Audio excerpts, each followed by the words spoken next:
नमस्कार दोस्तों, कैसे हो आप सभी। उम्मीद करते हैं कि आप सभी बहुत अच्छे होंगे। तो दोस्तों, आज हम आपको बताएंगे कि श्री राम और लक्ष्मण जी जब 14 वर्ष के लिए वनवास में थे तो उनके लिए वस्त्र कहाँ से आते होंगे, क्योंकि एक ही वस्त्र 14 वर्ष तक नहीं चल सकता।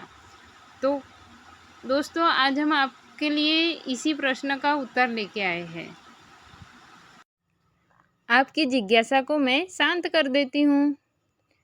भगवान श्री राम श्री हरि का मनुष्य रूप में अवतार थे और वनवास जाते समय उन्होंने और माता सीता और लक्ष्मण जी ने सभी राजसी वस्त्रों और आभूषणों का त्याग कर दिया था और केवल एक एक जोड़ी कपड़ों में ही वनवास के लिए गए थे। त्रेता युग में वृक्षों की छाल से बने कपड़ों का बहुत अधिक प्रचलन था, जिससे वत्कल वस्त्र कहा जाता था। वत्कल वस्त्र वृक्षों की छाल के अलावा प्राकृतिक धागों से भी बनाया जाता था, जिन्हें धोया जा सकता था। माता सीता जी को अत्रि ऋषि की पत्नी अनुसुईया जी ने दिव्य वसन दिए थे और साथ ही में कुछ आभूषण भी दिए थे। यहाँ वसन का अर्थ है वस्त्र। माता सीता जी को दिव्य वसन में उन्हें पीली साड़ी दी थी, जो ना कभी मैली होती थी और ना ही फटती थी। माता सीता जी भी स्वयं धरती माता की ही पुत्री थी।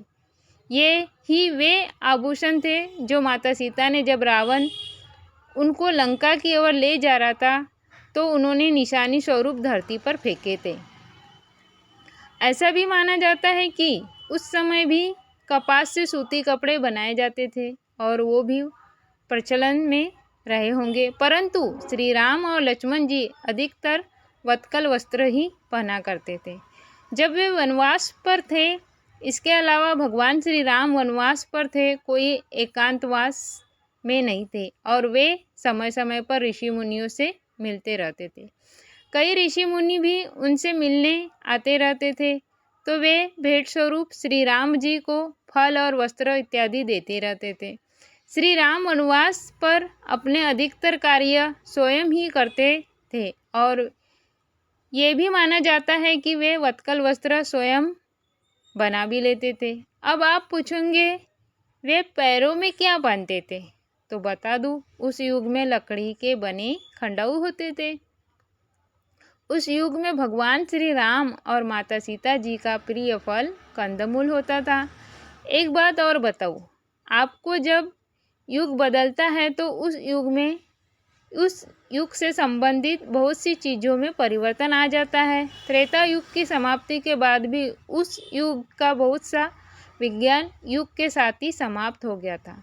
उस युग में मनुष्य की कद काठी भी इस युग या द्वापर युग जैसे नहीं थी। त्रेता युग में ईश्वर की प्राप्ति यज्ञों द्वारा होती थी, जो द्वापर युग में विग्रह सेवा के रूप में होने लगी, और द्वापर युग में जब समाप्त हुआ तो कलयुग में नाम जप से ही ईश्वर की प्राप्ति संभव है। केवल द्वापर युग में भी जो विज्ञान था उतना उन्नत विज्ञान कलयुग में नहीं है। तो युग बदलने के साथ उस युग का विज्ञान और मान्यता भी बदल जाती है।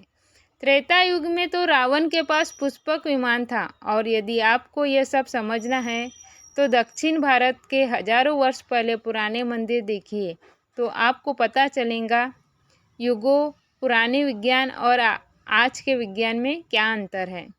यह आज का विज्ञान भी तंत्र विज्ञान और आयुर्वेदिक विज्ञान से ही अपनाया गया है। जाते जाते और एक बात कहूँगी कि कृपया इस प्रकार की जिज्ञासा मत रखिए, क्योंकि हमें अपने शास्त्रों को ही गुरु मानना चाहिए। उसी में सभी ज्ञान पहले से दिया गया है। क्या आपने कभी किसी मुस्लिम या किसी और धर्म के लोगों के मन में ऐसे प्रश्न उठते देखे हैं? नहीं, क्योंकि वे अपने ग्रंथों को ही अपना गुरु मानकर आगे बढ़ते हैं। अब चाहे सही हो या गलत, और हम इस प्रकार के प्रश्नों का उत्तर कोरा में ढूंढ रहे हैं, जबकि सब ज्ञान वेदों और पुराणों में। यदि सब पढ़ने के बाद भी ईश्वर की प्राप्ति कोई जिज्ञासा उत्पन्न होती है, तो उस ईश्वर से संबंधित किसी महापुरुष या किसी गुरु से उसके विषय में जानना चाहिए। आशा करती हूँ आपको उत्तर की प्राप्ति हुई होगी। तो धन्यवाद दोस्तों। हरे कृष्णा